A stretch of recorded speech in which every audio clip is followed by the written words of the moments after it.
Jangan harap dapat predikat roti mania kalau nggak pernah cobain roti yang satu ini. Yap, roti sourdough.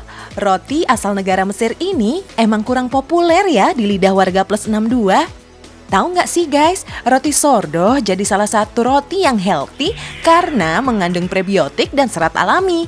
Makanya nggak heran kalau roti sourdough gampang banget diproses dalam pencernaan.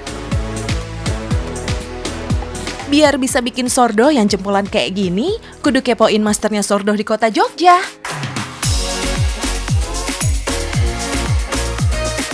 Kandungan yang nggak biasa pada sourdough sumbernya dari ini guys, ragi alami.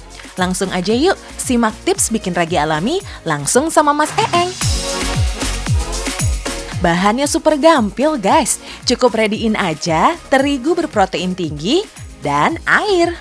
Selanjutnya tinggal campurin aja deh kedua bahannya sampai tercampur rata. Gampang pakai banget kan bikinnya? So, nggak perlu beli ragi instan lagi ya guys. Bikin sendiri dari bahan yang ada di dapur. Bisa banget deh. Kalau udah jadi adonan raginya, next tinggal diamkan selama 3 hari lamanya. Voila, adonan pun berubah nih guys jadi ragi. Dan siap dipakai. Ragi udah siap, bahan lainnya juga udah standby. Ada terigu, butter, tepung jagung, sampai air. Let's start baking guys! Anyway, kamu tahu nggak sih kalau pamor roti sourdough mulai melesat sejak pandemi tahun lalu? Dimulai dari warga Amerika dan Inggris yang kehabisan stok ragi roti. Terus biar nggak mati gaya di rumah aja, para roti mania ini mulai keidean bikin sourdough dari ragi alami. Tujuannya sih buat stok makanan di rumah, plus buat isi waktu luang juga.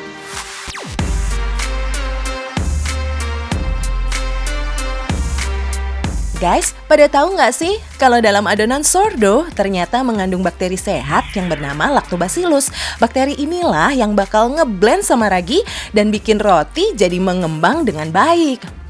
Uniknya nih guys, bakteri Lactobacillus jugalah yang sukses mengubah gula jadi asam laktat dan asetat. Makanya sourdough identik sama roti yang punya rasa asam plus kadar glutennya minim abis. Nggak heran dong ya kalau sourdough diburu banget sama para penggemar roti. Secara ya, healthy-nya nggak pakai nego deh. Karena spesial banget ingredientnya, treatmentnya juga rada spesial nih guys. Beda sama penggunaan ragi instan yang cepat bikin roti mengembang, kalau sourdough rada lama nih ngembangnya.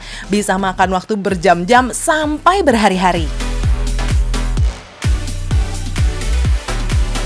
Yoi guys, adonan dasar sourdough bisa dikreasiin lagi jadi macam-macam bentuk dan diramein pakai bahan lainnya.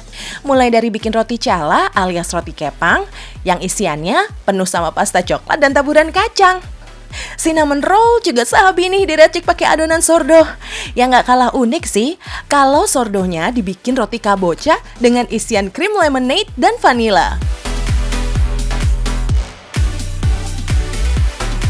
After 3 jam buat ngembangin adonan dasar, lanjut lagi guys ke 3 jam berikutnya. Proses ngembangin sourdough with aneka rasa sebelum masuk ke oven. Finally, 3 sourdough buatannya Mas Eeng siap meluncur ke dalam oven. BTW, berawal dari bikin sourdough untuk kebutuhan sendiri, lama-lama Mas Eeng dan sang istri seriusin buat komersilin roti-rotinya. Dan sejak 2015 lalu, sourdoughnya release from the oven and go public. Ini dia guys sensasi makan sourdough. Terlepas dari nutrisi healthy-nya, tekstur dan rasa sourdough emang wow bingit. Jangan harap ya guys ada sensasi empuk apalagi super lembut teksturnya. Roti sourdough punya permukaan kulit yang sedikit keras dan punya macam-macam rasa. Mulai dari gurih, manis, sampai asam ada di sini. Pokoknya sensasi tekstur dan rasanya beda banget sama kebanyakan roti yang dijual di bake shop. By the way, kalau soal healthy sih, roti yang satu ini emang top of the top deh. Tahu nggak sih, kalau biasanya makan roti bisa ningkatin gula darah dan insulin, sourdough super duper beda nih. Justru bikin gula darah dan insulin tetap rendah guys. Nggak heran ya kalau ada penelitian bahwa sebagian besar orang paling sehat di dunia karena mengonsumsi sourdough setiap hari.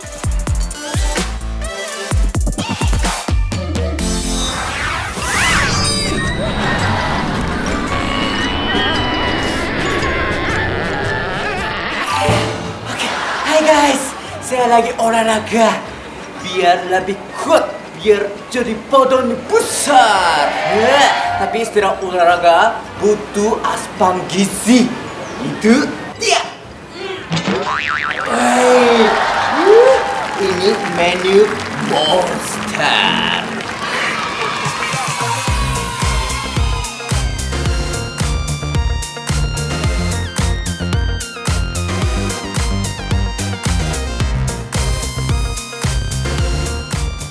Menikmati daging steak dalam porsi besar sih udah biasa ya guys. Tapi kalau menikmati daging yang diasap selama 12 jam dan disajikan dalam ukuran besar, ini luar binasa.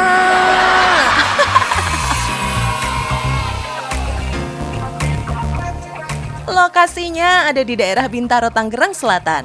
Nggak cuma potongan daging asapnya yang besar, tapi hot plate yang digunakan juga jumbo guys. Katanya sih hot plate yang digunakan merupakan hot plate terbesar di Jakarta loh.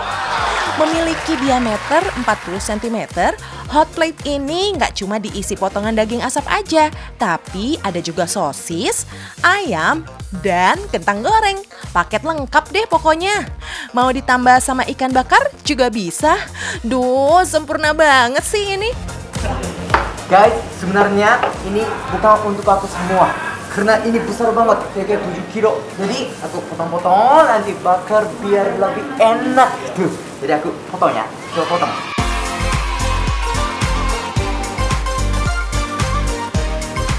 Jadi, daging asap yang akan dimakan Genki nggak sebesar ini ya guys. Dari 7 kilo daging asap, hanya sekitar 1,7 kilo yang akan kita ambil untuk dihidangkan. Oh iya guys, yang namanya daging asap, tampilannya emang seperti ini ya. Terlihat seperti gosong dan nggak menarik gitu deh. Tapi ini sebenarnya efek bumbu yang dibaluri sebelum pengasapan. Yang membuat rasa dan aroma dagingnya makin enak, kita iris-iris tipis dulu dagingnya. Setelah daging, sekarang kita siapkan juga sosisnya. Iris menyamping seperti ini supaya sosis lebih mudah matang. Kalau semua udah siap, tinggal di-grill deh. Jangan lupa beri bumbu terlebih dahulu supaya rasanya makin enak. Wow, oles. Untuk sosis, kita beri bumbu original. Sedangkan untuk ikan, kita beri bumbu jimbaran. Iya, tapi ini banyak ya. Ada ayam, ikan, sosis, daging, itu semua masak dulu ya. Tapi ini panggang atau bakar? Yang mana ya? Tangga sih guys, apa bedanya panggang sama bakar? Tangga sih? Perbedaannya kalau bakar itu biasanya kita langsung nyentuh bendanya dan pakai areng. Kalau panggang bendanya nggak langsung disentuh, terus alatnya pakai oven. Kalau dibakar itu pakai api, kalau dipanggang itu pakai alat yang namanya grill. Tapi keduanya itu nggak pakai hati loh, jadi kalian jangan gampang baper ya.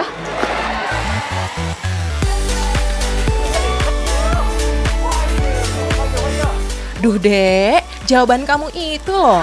Emang kayaknya masih banyak yang nggak tahu ya guys. Oke, kita jelasin ya. Jadi guys, yang namanya panggang biasanya hanya menggunakan bara apinya aja, tanpa ada api yang keluar mengenai bahan masakannya. Prosesnya cenderung lebih lama.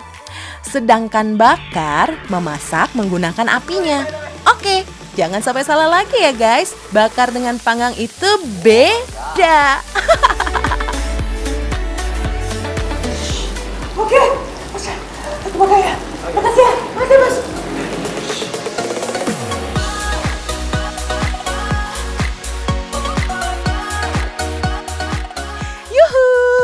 monsternya udah jadi nih guys. Berbeda dengan daging asap lainnya, daging asap di sini tetap di-grill dan diberi bumbu lagi sebelum disajikan. Untuk sausnya juga ada beberapa pilihan, yang pasti bisa bikin nafsu makan bertambah. Ini saus madu, ini siram semua dulu. Ikimasu, 1, 2, 3.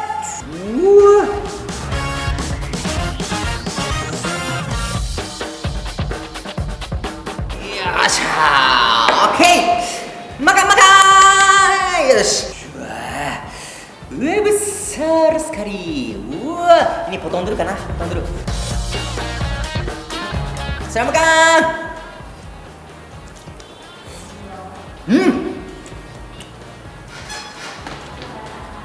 Enak sekali.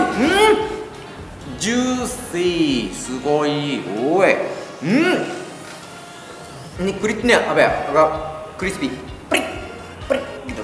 Oke, selanjutnya daging.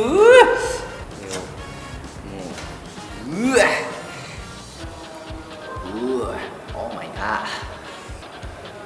Black pepper. Pasti cocok.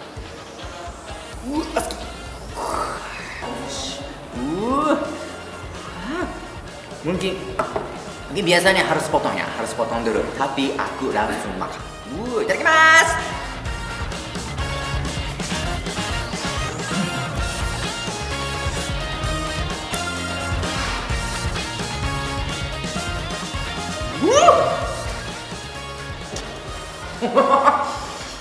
Enak sekali. Sugoi banget.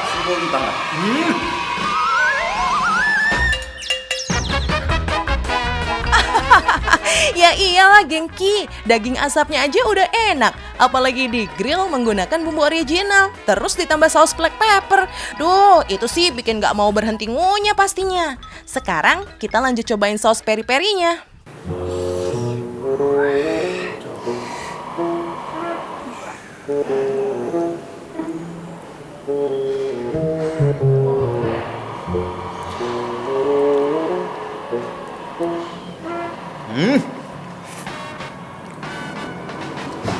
Oh, peri-peri itu pedas.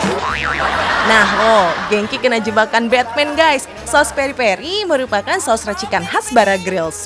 Rasanya dominan pedas, tapi seger gitu guys. Karena terbuat dari rawit setan yang udah diolah menggunakan bumbu.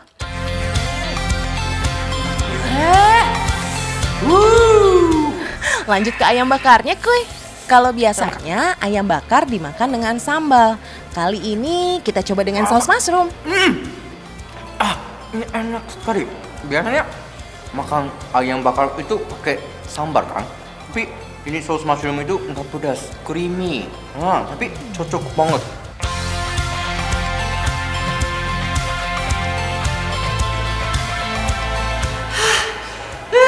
Kenyang sekali. Nggak bisa. Aku nggak kuat karena ini porsinya 7 orang. Aku karak sama monster, beneran monster ini. Aku harus latihan lagi ya, semangat jadi monster biar bisa habis semangat ya. Tapi kalian udah nonton kan? Dikta yang bagus-bagus. Tapi masih ada banyak ya, jadi saksikan terus. Tahu nggak sih? Makin tahu makin banyak ilmu. Dan jangan lupa 3M, memakai masker, mencuci tangan, menjaga jarak. Oke, dadah. Yes, semangat habis. Mas.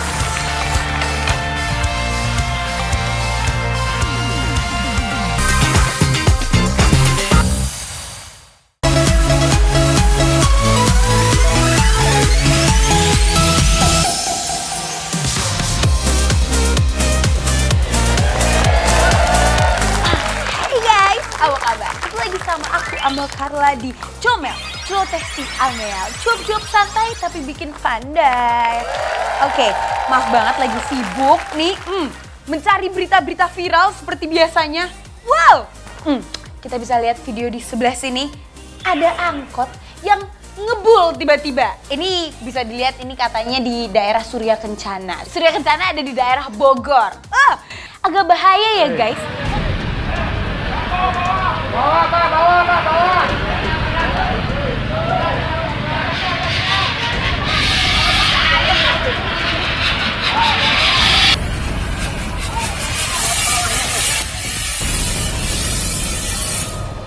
Jadi katanya beberapa angkot sekitar 1.200 banyak banget sebenarnya.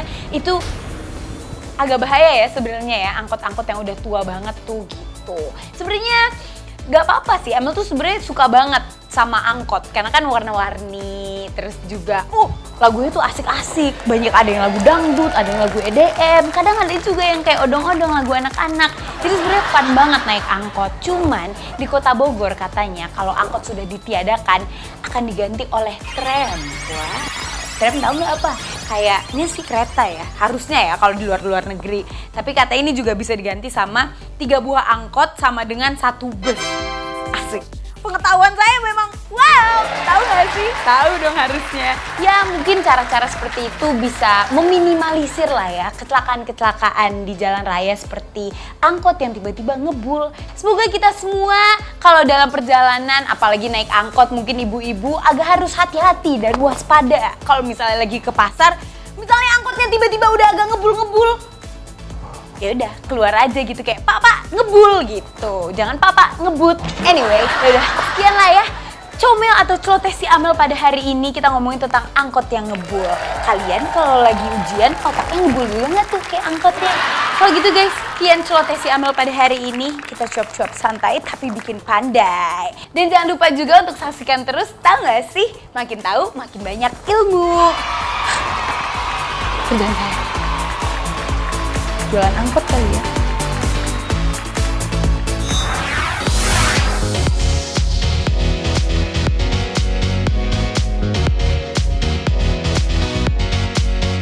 Hai ladies, yang masih work from office selama pandemi, masih semangat kan kerjanya? Nah, buat kamu para ladies kantoran, ada nih kuncian yang bisa jadi mood booster, biar ke kantornya jadi nggak mager. Yuhu, namanya penampilan pasti masuk top of the top kebutuhan para ladies ya, walaupun judulnya ngantor di masa pandemi. Tapi mohon maaf nih guys, udah 2021 gini masih aja cuma ngandelin kemeja putih plus celana bahan. Kalem sis, biar outfit ngantornya nggak ngebosenin, tim tahu nggak sih punya tipsnya nih. Kali ini agak jauhan sedikit ya mainnya, tepatnya ke daerah istimewa Yogyakarta. Ada sebuah butik di tengah kota yang menjajakan outfit serba etnik tapi with modern style. Apa yo? Anyway, walau displaynya serba kebaya, tapi jangan harap nemuin kebaya jadul di sini. Desainnya super ciamik dan full modifikasi. Makanya nggak salah ya kalau Shelby mau di makeover style ngantornya di sini. Halo Mbak Lila, baik. Aku bingung banget nih, aku lagi cari outfit buat ke kantor tapi aku bosan kayak gini-gini aja. Jadi aku pengen mix and match koleksinya dari Mbak Lila. Mau pakai kebaya ya? Iya, boleh. Untuk ke Ada nggak kantor sih? atau ke Ke kantor tadi kantor, ya? ke kantor. Nggak tanggung-tanggung nih guys, Mbak Lila turun langsung kasih rekomendasi mix and match kebaya buat ngantor. First thing first, kebaya untuk outfit ngantor emang kudu sesuai ya sama karakter kantornya. Kantornya tipikal yang resmi atau bisa santuy nih. Sebelumnya, proses kreatifnya dimulai dari sini guys.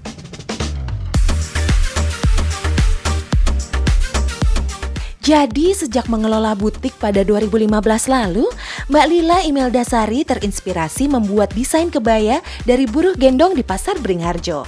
Konsep kebayanya adalah modern abis, kasualnya dapet, punya pola yang longgar, full modifikasi dan yang terpenting pakai bahan yang ringan. Nah, secara temanya ngantor with kebaya, simak dulu tips dari Mbak Lila. Do and don'ts ngantor pakai kebaya. Kalau kantor aku rasa kalau di atasnya sudah bermotif dan berwarna terang, bawahnya mungkin lebih sederhana ya, polos gitu, modelnya juga lebih klasik gitu. Don'ts-nya itu jangan memilih kebaya yang ukurannya mungkin jauh kebesaran atau kekecilan. Jadi memang kalau mau bergaya longgar ya jangan terlalu besar juga ambilnya dan jangan terlalu ketat, karena kalau terlalu ketat kan nggak nyaman apalagi untuk kerja gitu.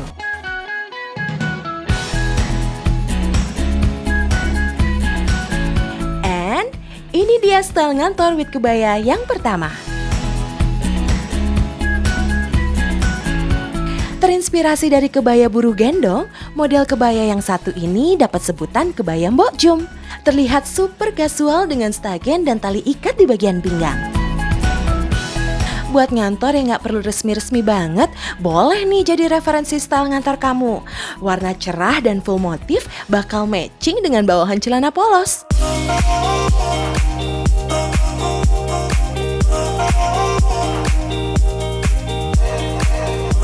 Style kedua, layak buat momen formal di kantor. Mulai dari meeting resmi sampai ke special occasion di kantor. Kebaya model kutu baru yang ngeblend sama rok lilit. Walau kelihatannya resmi, tapi tetap bisa senyaman pakai blus kok.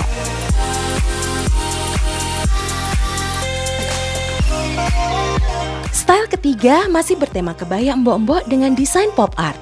Buat yang ngantornya santuy abis, style yang ini cocok nih. Apalagi bisa mix and match sama celana denim.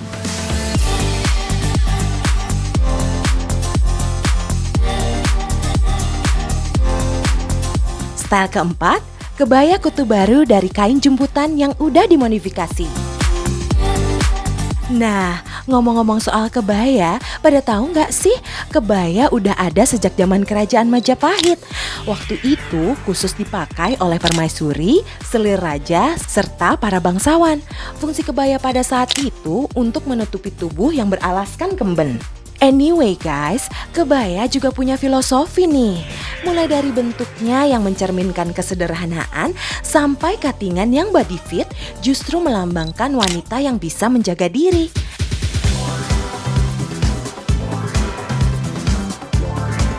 Terakhir, untuk style kelima ini cocok bingit untuk tampilan semi formal. Kebaya putih yang dipakai Shelby ini justru punya sentuhan ala bohemian style. Nah, karena serba polos, aksen yang ciamik bisa didapat dari aksesorisnya.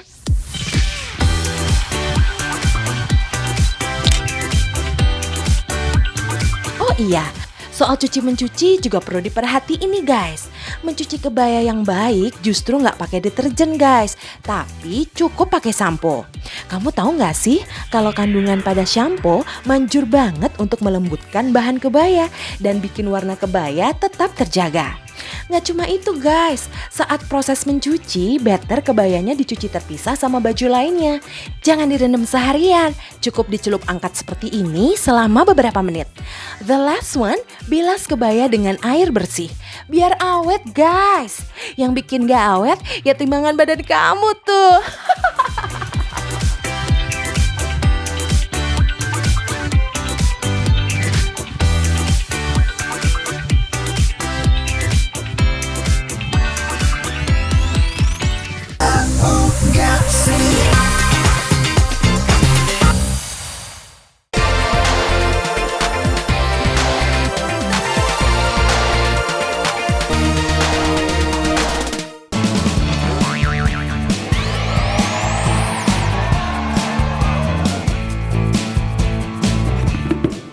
Ini dia hasil perbelanjaan kita tadi lewat WhatsApp. Udah selesai, kita tinggal mau unboxing aja. Kira-kira ada sayur apa aja yang saya beli ya. Lihat. Jadi tadi kita cuma ngabisin sekitar 30.000. Hah.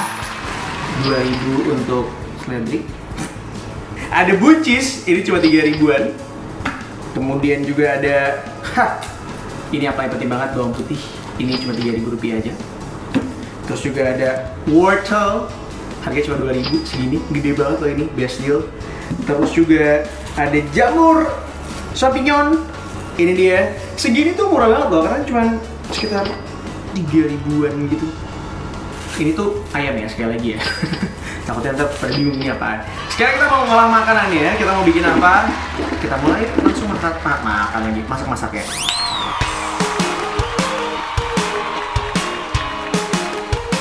Wah, kira-kira apa ya yang mau dimasak sama Karyo? Ada ayam, ada jamur. Daripada penasaran, mending pantengin aja deh. Oke, jadi pertama kita masukin dulu margarinnya. 1 sendok aja.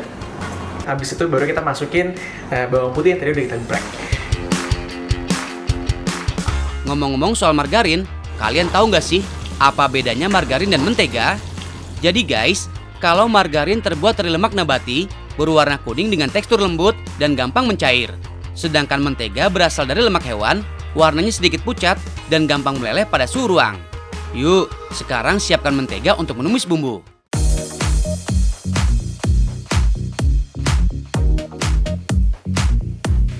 Oke, setelah itu baru kita masukin susunya.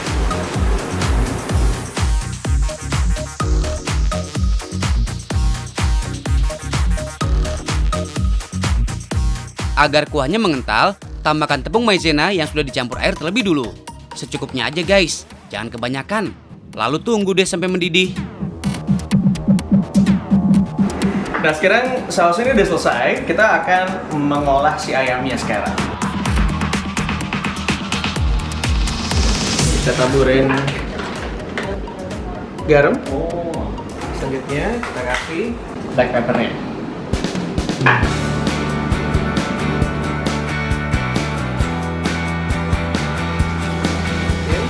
Diamkan ayamnya sampai warnanya berubah kecoklatan. Guys, tahu nggak sih, memanggang daging ayam seperti ini lebih sehat daripada digoreng. Karena nggak menggunakan banyak minyak, jadi kandungan lemak dan kalorinya lebih sedikit.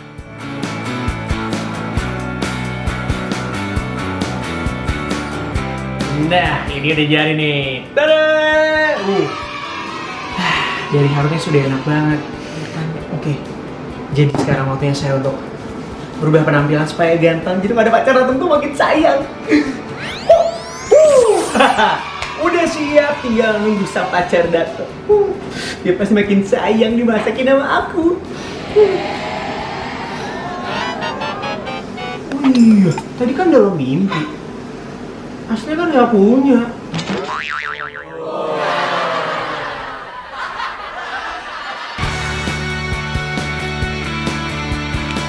Yo, kasihan banget hidup lu yo. Ternyata punya pacar cuman di mimpi. Kalau halu tuh jangan setengah-setengah.